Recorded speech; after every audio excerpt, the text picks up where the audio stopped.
Hi everyone, welcome back to VSA edu point. Today आज हम class +1 accounts का बड़ा ही इंपॉर्टेंट चैप्टर करने जा रहे हैं, ट्रायल बैलेंस। आई होप ये वीडियो आपके ट्रायल बैलेंस के सभी डाउट्स ख़त्म कर दे। ये चैप्टर आपको अच्छे से प्रिपेयर हो जाए ताकि आप एग्ज़ाम में अच्छे से अटैम्प्ट भी कर पाओ।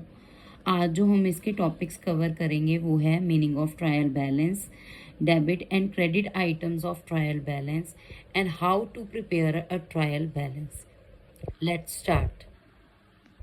सबसे पहले ट्रायल बैलेंस का मीनिंग समझते हैं कि ट्रायल बैलेंस होता क्या है। A trial balance is an accounting report that list the balance of all ledgers account at a particular point of time. Trial balance में हम क्या करते हैं, जो लेजर्स के बैलेंसेस आए होते हैं बोथ डेबिट और क्रेडिट साइड के, उसको हमने रिकॉर्ड करना है इसमें। अब ये डेबिट और क्रेडिट साइड के बैलेंसेस कौन से आ गए, जो हमने लेजर्स में बैलेंसिंग फिगर निकाली है जिसको हम बैलेंस कैरी डाउन बोलते हैं, वो बैलेंसेस को हम क्या करेंगे, यूज़ करेंगे ट्रायल बैलेंस में। ठीक है। अब ट्रायल बैलेंस में दो साइड्स होती हैं, डेबिट और क्रेडिट। अब ये समझ लेते हैं कि डेबिट साइड की आइटम्स कौन सी होती हैं और क्रेडिट साइड की आइटम कौन सी होती हैं। जैसे कि आपने जब जर्नल चैप्टर किया था तब आपको मॉडर्न कंसेप्ट के अकॉर्डिंग बताया गया था कि कैपिटल, एसेट्स, लाइबिलिटीज, इनकम और एक्सपेंसेस कौन कौन सी साइड आते हैं। सेम कंसेप्ट यहाँ पे भी चलेगा। जैसे हमने वहाँ पे किया था कि जो हमारी एसेट्स होती हैं अगर वो बढ़ेंगी तो वो डेबिट साइड पे इफेक्ट डालेंगी, तो यहाँ पे भी होगा। सबसे पहले जो डेबिट साइड की आइटम इन्होंने डिस्कस करी है वो कौन सी है, हमारी एसेट्स। एसेट्स जिसमें करंट एसेट्स और नॉन करंट एसेट्स दोनों तरीके की आएंगी। करंट एसेट्स कौन सी होती हैं, जो शॉर्ट टर्म रिलेटेड होती है, जैसे debtors, bill receivables, trade receivables, cash, cash in hand, cash at bank, ये सारे बैलेंसेस हमारे करंट एसेट्स के होते हैं। ठीक है। अब बात करें नॉन करंट एसेट्स की, तो नॉन करंट एसेट्स कौन सी होती हैं, लॉन्ग टर्म वाली, जिसमें हमारी टेंजिबल एसेट्स और इनटेंजिबल एसेट्स दोनों लाई करती हैं। टेंजिबल एसेट्स कौन सी हो जाएगी, जिसको हम देख सकते हैं, छू सकते हैं। ठीक है। और इनटेंजिबल एसेट्स कौन सी हो जाएगी, जिसको हम देख नहीं सकते, छू नहीं सकते। जैसे टेंजिबल की एग्जांपल लें, प्लांट, मशीनरी। ठीक है। और इनटेंजिबल की बात करें तो गुडविल, ट्रेडमार्क, कॉपीराइट, पेटेंट्स, ये सारी चीज़ें आ जाएंगी। तो मतलब कोई भी आपको एसेट्स गिवन होंगी हमने वो डेबिट साइड पे डाल देनी है। देन उसके बाद ड्राइंग्स। ठीक है। ड्राइंग्स हमारी डेबिट साइड पे आएंगी।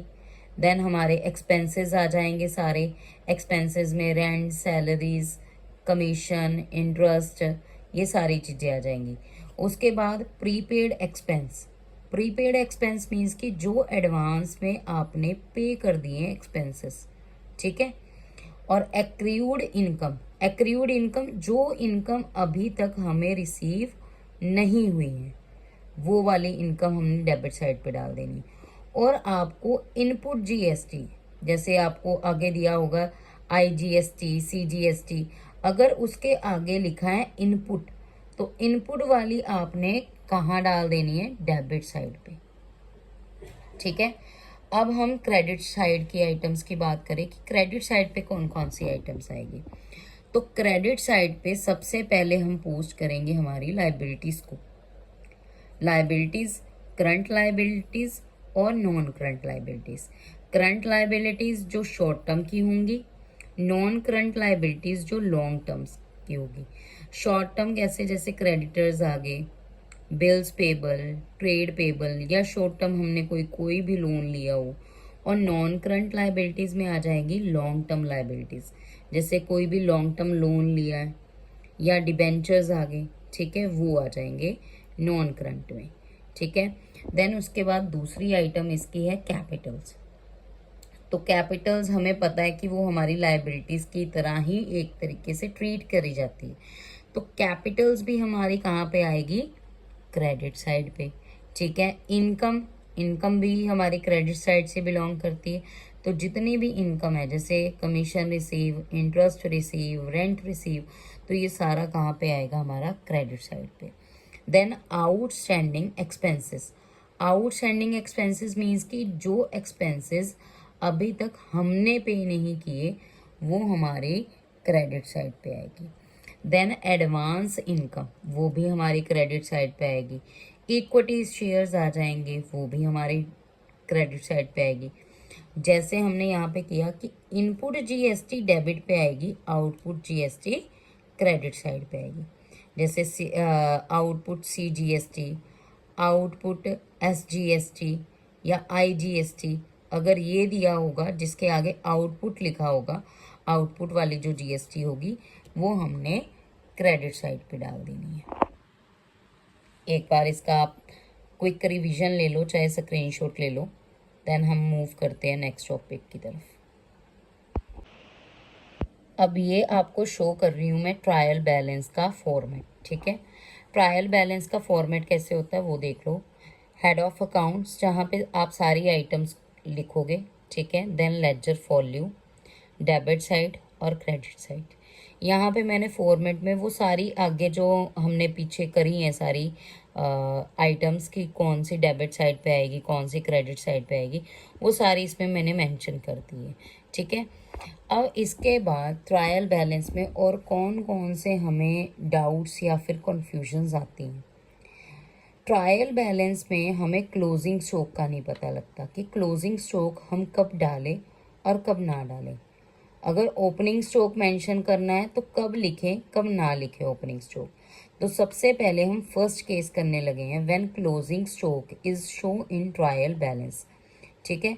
अब कब हम शो करेंगे ट्रायल बैलेंस, जब आपको एडजस्टेड परचेज दिया होगा या कॉस्ट ऑफ गुड सोल्ड दिया होगा, उसी केस में आपने क्लोजिंग स्टॉक शो करना, अदरवाइज नहीं करना। अगर ये दो टर्म्स यूज करी गई हैं क्वेश्चंस में, देन आपने क्लोजिंग स्टॉक यहाँ पे डालना है, अदरवाइज नहीं डालना, ठीक है। Then when adjusted purchase are given, note show these accounts.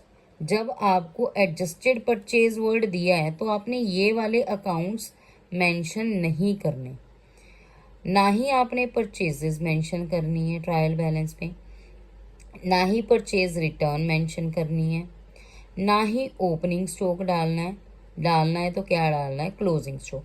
अब ये आप पॉइंट यहाँ से भी समझ लो कि हमने ऊपर ये अभी करके हटे हैं कि एडजस्टेड परचेज दिया होगा तभी उसी केस में हम क्लोजिंग स्टॉक डाल सकते हैं। तो मतलब ये चीज़ यहाँ पे भी अप्लाई हो रही कि अगर आपको एडजस्टेड परचेज गिवन होगा तो ये 3 अकाउंट्स आपने शो नहीं करने ट्रायल बैलेंस में, क्लोजिंग स्टॉक तब आप डालोगे। अब अगर केस आ जाए कि ये कोई केस नहीं दिया तो क्या करे क्लोजिंग स्टॉक का, तो अगर ये केसेस नहीं गिवन है देन आपने क्लोजिंग स्टॉक नहीं डालना, आप सिर्फ और सिर्फ ओपनिंग स्टॉक ही डालोगे, और वो भी कहाँ पे, डेबिट साइड पे, ठीक है। देन उसके बाद आपको कुछ ऐसे प्रैक्टिकल सम्स आएंगे जहाँ पे आपके ट्रायल बैलेंस के ना अकाउंट्स मैच ही नहीं करेंगे, मीन्स कि आपकी डेबिट और क्रेडिट साइड अनइक्वल होगी। तो उस केस में हमने क्या करना है, अगर तो डेबिट साइड कम होती होगी, सपोज जैसे मान लो कि हमारा यहाँ का बैलेंस आ गया 5 लाख, ठीक है, और यहाँ का बैलेंस आ गया 6 लाख, ठीक है। अब हमें यहाँ से क्लियरली डिफाइन हो रहा है कि 1 लाख कम है, तो वो अगर डेबिट साइड में कम है तो हम डेबिट साइड डालेंगे उसकी बैलेंसिंग फिगर, तो वो आपकी एज अ गुडविल की तरह आ जाएगी। वो 1 लाख आप क्या करोगे, गुडविल में डाल दोगे, ठीक है। और दूसरी एग्जांपल ले लें, सपोज कि अगर हमारी क्रेडिट साइड आ गई 7 लाख की और डेबिट साइड आ गई 8 लाख की। अब कौन सी साइड कम है, क्रेडिट साइड कम है, मतलब अब बैलेंसिंग फिगर कौन सी साइड आएगी, हमारी क्रेडिट साइड पर। और वो किसको करके मेंशन करेंगे, 1 लाख हम एज अ कैपिटल्स की तरह मेंशन करेंगे ट्रायल बैलेंस में, ठीक है। आई होप ये चैप्टर आपको अच्छे से समझ आया, ट्रायल बैलेंस के रिगार्डिंग जो भी आपके डाउट्स हैं वो सॉल्व हो पाएँ, ठीक है। मेरी आगे भी कोशिश रहेगी कि मैं आपके वैसे टॉपिक्स लेके आऊँ जो आपके एग्ज़ाम के लिए बहुत ही इम्पोर्टेंट है, ठीक है। अगर आपको कोई पर्टिकुलर किसी चैप्टर या टॉपिक के रिगार्डिंग वीडियो चाहिए तो आप वो कमेंट में ज़रूर लिखना और चैनल को सब्सक्राइब करना, ठीक है, लाइक करना, शेयर करना अपने फ्रेंड्स के साथ अगर आपको भी हेल्पफुल लगी है ये वीडियो। Thank you.